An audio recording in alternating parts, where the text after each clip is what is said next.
Hello everyone. Good Monday. Tuesday na ba? Tuesday pala, sorry. Sa sobrang daming ulan ng traffic kagabi, medyo nawindang tayo. Good first day of August. I hope this month will be a blessed month for everyone there, and I hope everyone is keeping as much safe and dry as possible. Medyo malabo talagang panahon. It's a pleasure to join you guys again, mga ka-metas, ka-YouTubers, ka-spacers, ka-Haydarians. I really wanted to talk about this issue for quite some time, and I felt today was the perfect time na balikan itong issue na to. And of course, this is the intervention by no less than our good friend, of course, transparency's sake, family friend ito, at of course, mayor of my hometown, and someone who has very rapidly emerged as not only the man of the hour, but increasingly as the leader of the moment. No, more and more people are talking about this person as potentially a next national post legislator, at the very least, if not someone who could vie for one of the top two positions in the government down the road in 2028. No? So ako honestly, of course, being from Baguio, I'm a bit selfish, so I'm gonna say I hope the good mayor sticks around, Mayor Benjamin Magalong, of course, Benji, we call him sa Baguio. Benjamin Magalong, I hope Mayor will stick around for one more term dahil yung aming syudad really needs a lot of improvements after decades of corruption and trapoism and all sorts of kababalakan and kapalpakan pagdating sa governance. With all due respect, no? With all due respect to the previous administrations there, I think Mayor Magalong is doing a fantastic job. Not perfect, but I think he's doing a fantastic job of making people in Baguio realize that the summer capital of the country can always do better. And he has in many ways reminded us of the great potential of the city to be a truly globally competitive, world-class urban center, urban hub in the northern region of the country. No? So I'm very proud about the improvements that have happened over the past few years since Mayor Benjamin Magalong came in. Although, of course, we also had a few good mayors in the past. I'm not saying that all mayors were bad or all mayors were suboptimal, but definitely Mayor Magalong is, so far, one of the most impressive mayors that Baguio has had in recent memory, especially after nung earthquake nung 1990s. Of course, I was there. I was just toddler, 3-year-old, 4-year, 3-year-old barely, no?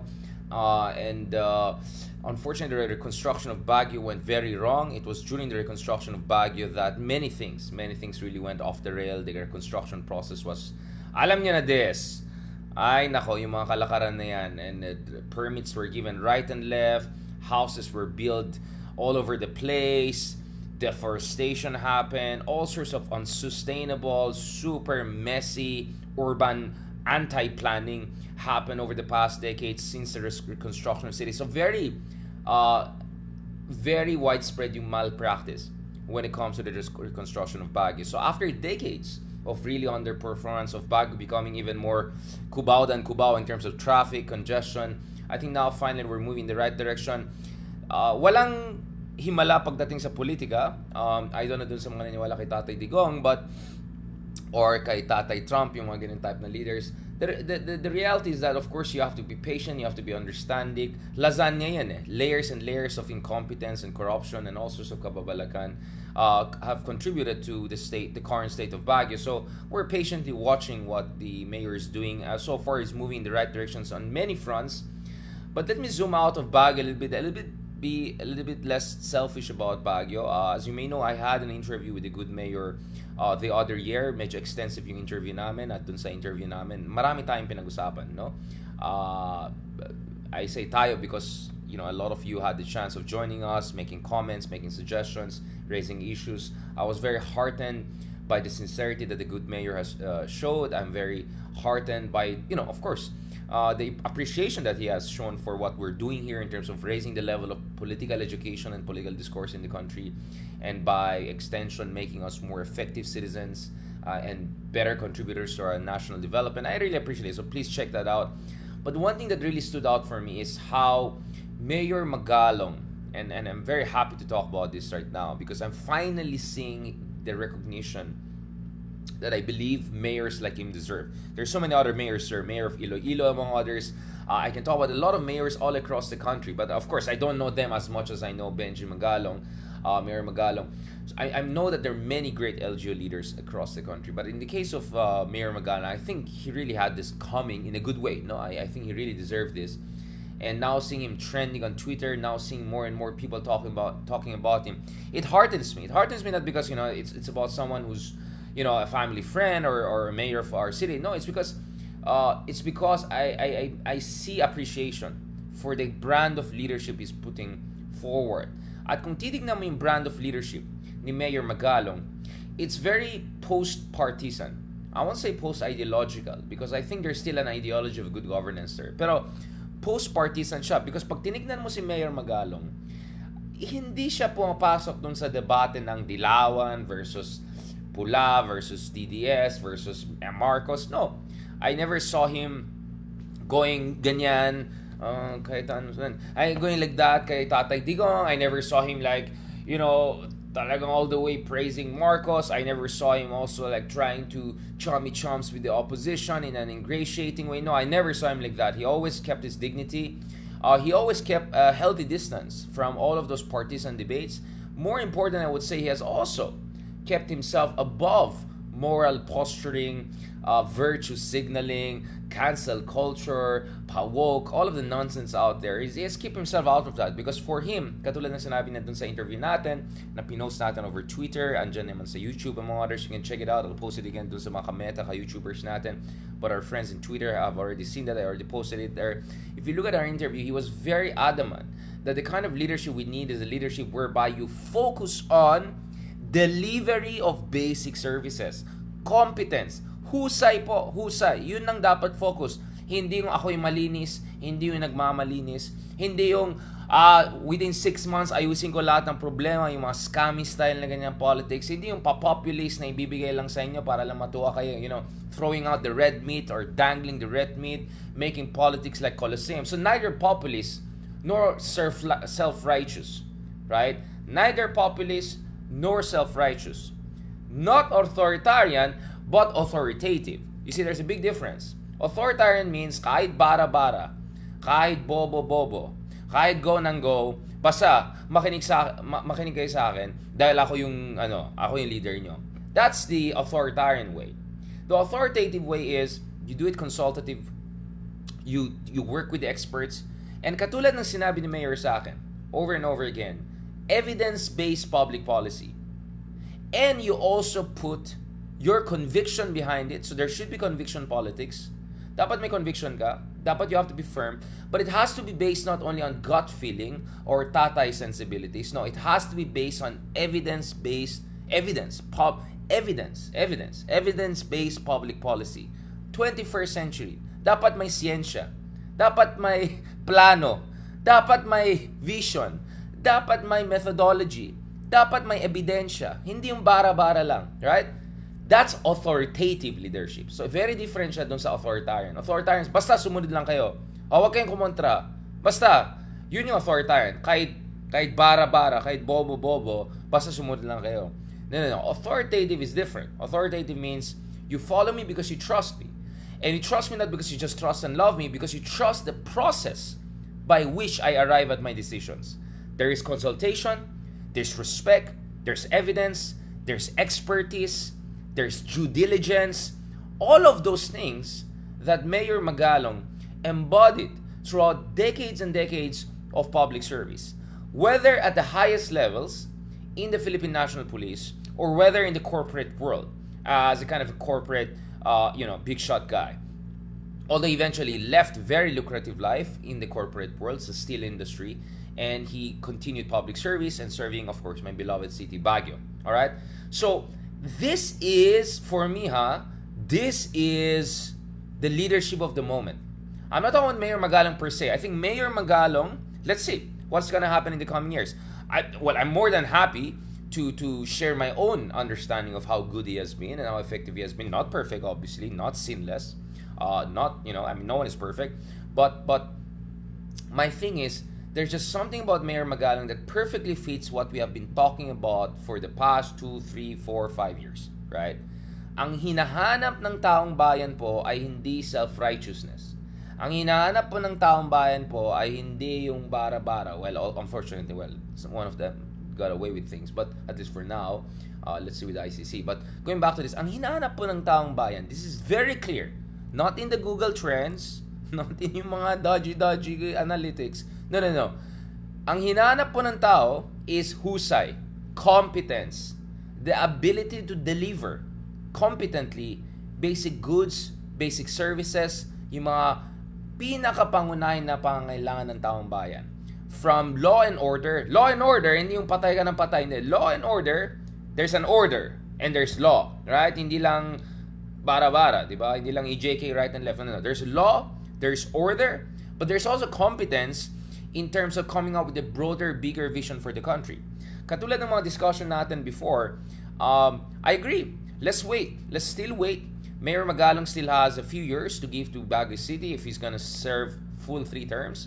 I think he's in very good position to win one more term, or third term na ba yan? Second term. I think second term pa lang niya, di ba? I think the mayor is in a very good place to just finish the full 3 terms so that close to a decade he serves the city, leave his mark, and then I think we can look at his Exhibit A. But so far, ang masasabi ko dito is this. He is the perfect embodiment of a post-partisan, post-ideological, no-nonsense, non-authoritarian, non-bara-bara, but very methodological, evidence-based, authoritative, modern 21st century style of leadership. He hasn't promised miracle in Baguio. He didn't say, pag akong mayor in 3 to 6 months, ganito, ganyan. No, wala siyang mga kalokohan na ganyan. And of course, years into office, the Baguio City is still coping with the effect of pandemic. Alam niyo naman, ang Baguio, yung syudad namin ay very tourist dependent. So, we're recovering Baguio. But what I can say is that you can look all over the city and you will see problems. Sure, 100%. We're not denying problems. But you're also going to see green shoots. You're going to see evidence of the city moving in the right direction.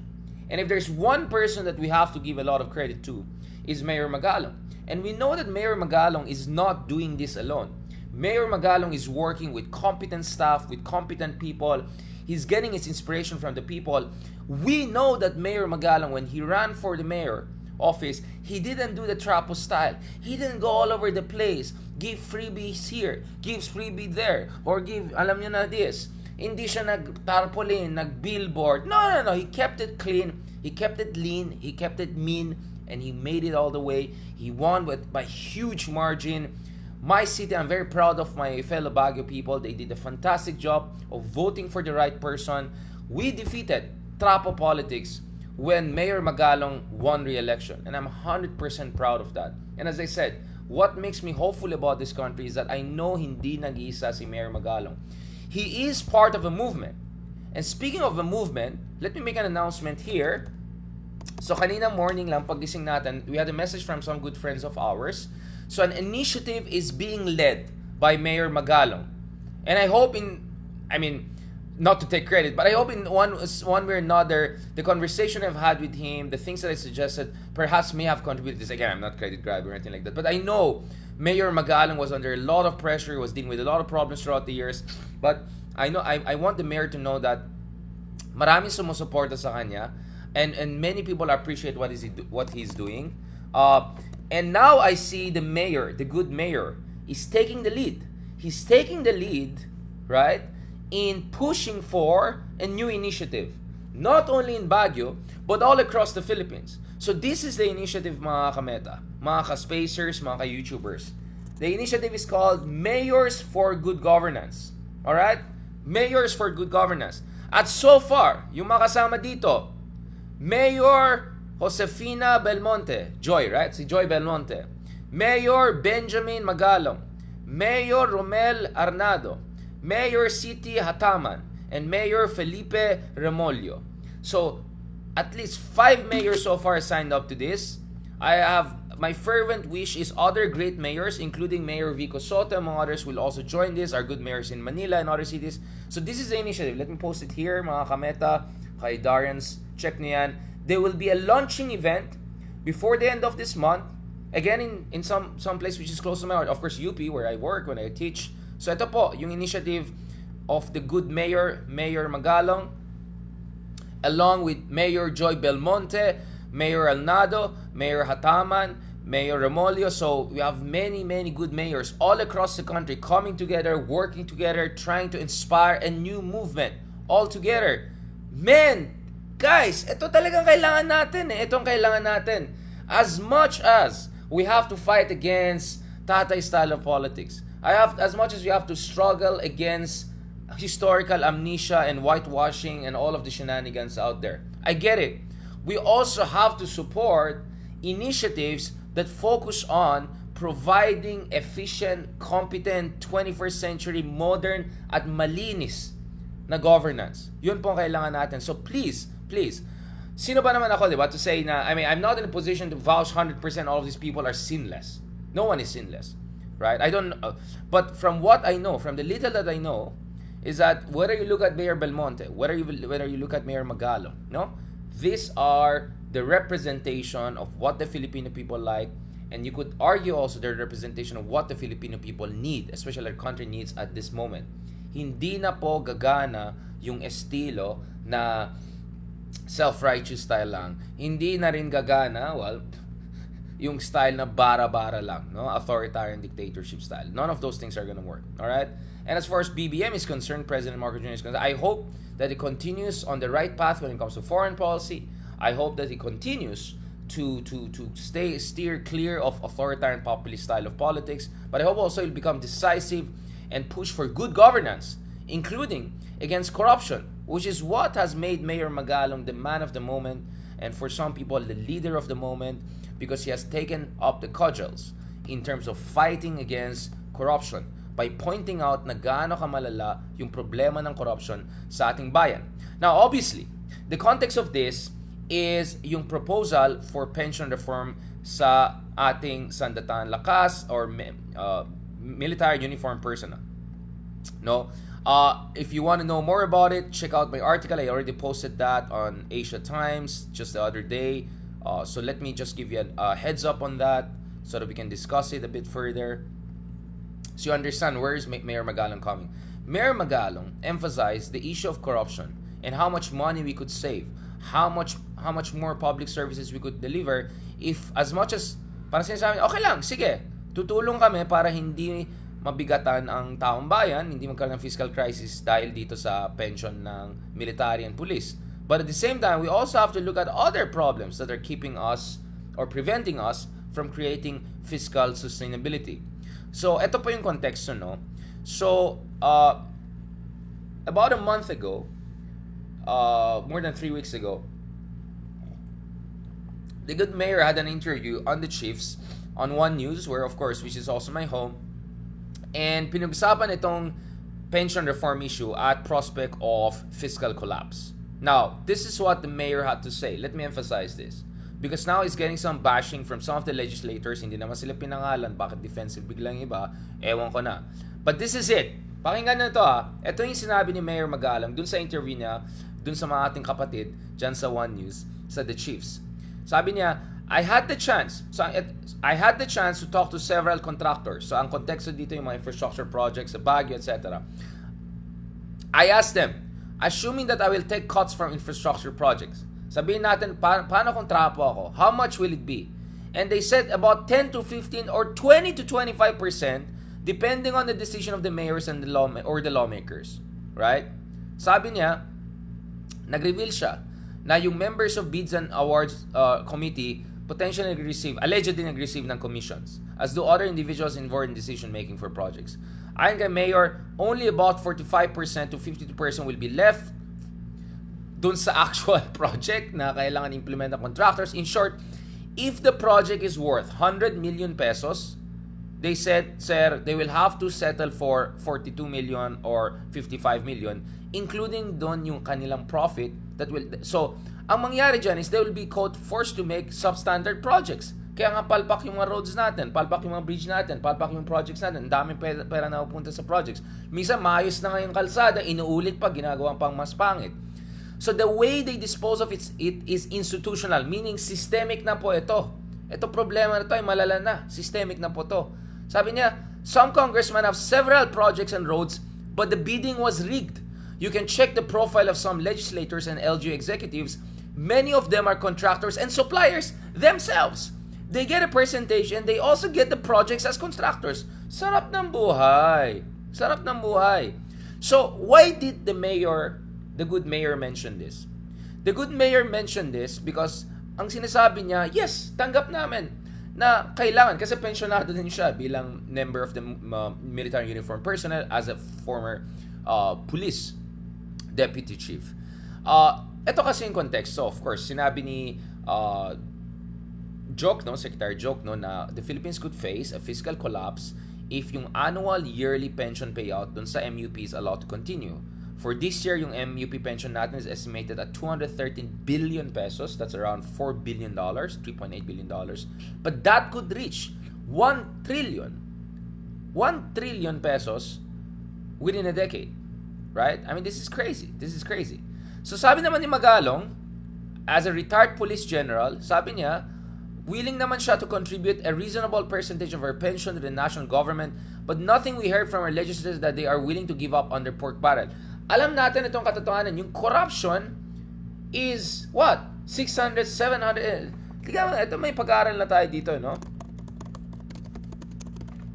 Annually, this is not rocket science, this is not a secret, no? So, yung cost ng corruption sa Pilipinas, it could be in hundreds of billions of dollars, no? The Philippines rank 150th in the world, no? Dun sa corruption index. Ito. 700 billion pesos annually nawawala sa corruption. Ito pa kasi yung sinasabi. Ito. Ayan, 700 billion pesos ang nawawala dahil sa corruption annually. So, ang sinasabi ni Magalong, okay, ayusin natin yung pension na yan. Pero kung sana, ayusin din natin ang corruption, ang dami natin resources. 700 billion, which is 3 times more than the current total pension allocation doon sa military uniform personnel. Ito, hindi ako nagsasabi yan. Galing mismo yan sa government officials. 700 billion pesos annually nawawala dahil sa corruption. Okay? Ang laking pera yan. At what makes it bad is that you also get substandard projects. Right? So ito this is 2019 pa. So, alam niyo na, baka makaano na ngayon, di ba? Kung 2019 pa 700 billion, ito yung sinabi dati ng National Police Commission. Ito yung Deputy Ombudsman Siler Ramos. Ito yung sinabi niya dun sa isang event na National Police Commission Summit. Sabi niya, we need to keep reminding ourselves how destructive corruption is, especially for developing countries like ours. Yung amount niya minention niya na with that amount, no Filipino would get hungry. Kung sana ma-save natin itong 700 billion pesos na pupunta sa corruption back in 2019. We don't know the numbers now. I mean, it could be worse. Kaya nga, President Marcos Jr. has all the right to look into the pension reform issue. But tama rin si Mayor Magalong. We have to look into the issue of corruption. And so far, we are yet to hear from President Marcos Jr. a really robust, systematic, long-term plan to deal with the issue of corruption so that we can cut down this $700 billion pesos na napupunta sa corruption. So ito po yung konteksto ng sinasabi ni Mayor Magalong. So I don't understand bakit yung iba galit na galit sa kanya, or baka exactly we understand why, bakit galit na galit yung iba sa kanya. When he makes perfect point. He's not pointing out anything that is not known to us. We have government officials themselves. We have international bodies openly telling us that we have a serious fundamental corruption problem in this country. And we're losing hundreds of billions of pesos annually. Annually lang, ha? So trillions yan over the years, over the course of a single administration, if we deal with the issue of corruption. So hamon yan ni Mayor Magalong sa ating leadership. It's not pointed at a single person or two. Ayon nga sa kanya, it's institutionalized. It's a systemic problem. So this is what I like about Mayor Magalong, right? Calls a spade, right? Of course, he's not in the business of pointing finger at one person per se. What he's saying is that we need a systematic plan to deal with it. And alam natin, when it comes to dealing with corruption, it's not just a moral issue. It's a policy issue. You have to create the right incentives so that politicos or contractors or whatever, will have minimal reasons to engage in dodgy stuff, right? You have to increase punishment for corruption, and you have to increase incentives food good governance. So on that note, maraming salamat sa ating mga supporters dito na nanonood sa atin. I hope everyone is listening to what we're saying here, because I think what we're talking about here matters to all of us. Whoever you support, whoever is your president, whoever you voted in the last elections, whoever you want to vote in the future or you voted in the past, all of us agree that good governance is what we need.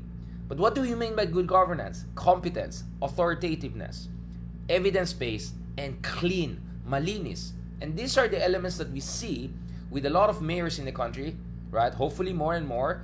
And that's why we have to support itong initiatives coming out, including Mayors for Good Governance initiative that will be launched in Cine Adarna, UP Film Center, UP Diliman, 2 to 5 p.m. Thursday on August 24th. 5 mayors will be the conveners of that. But the hope of these folks is that this will be the beginning of a new movement. Whoever you like, this is not about partisanship. This is not about sino kilala natin, anong cut natin dyan. This is about a better Philippines. Dapat di tayo mawala ng pag-asa. As long as we have good mayors, good leaders, fighting for the good cause, we have to continue this fight. We have every reason to fight for the better Philippines. On that note, thank you very much, everyone. I hope you appreciated our discussion today. Very, very kind of you. And talk to you soon. Let me just see kung may mga umaangal ba dito. Ayan. Then I can see naman very positive yung mga comments. Thank you again sa lahat. Kay Lorenzo Legisniana, Madrigal Heya, thank you very much for comments. Ito, sabi ni Teddy Santiago, mga senador magbibigay. Well, sabi ni Bato is willing to help dun sa pension issues since he's also a beneficiary. Salamat kay Ma'am Jocelyn, salamat kay Bobby Sarmiento, kay Jonathan Ranyola, Deja Carian, dami ng comment. Sir Kenneth Colminar, thank you very much also. Thank you for joining us. And Andrew Paras, Noli Wed, yan. Salamat sa inyong lahat. I'll appreciate it. I'll get back to you guys later on. Okay, Riz Ani, I hope we continue this conversation and please continue support. May pag-asa ang bayan natin kung mag-effort tayo at kung supportahan natin yung mga tamang leaders at tamang klase ng leadership. Alright? Thank you very much, guys. I really appreciate that. Dito rin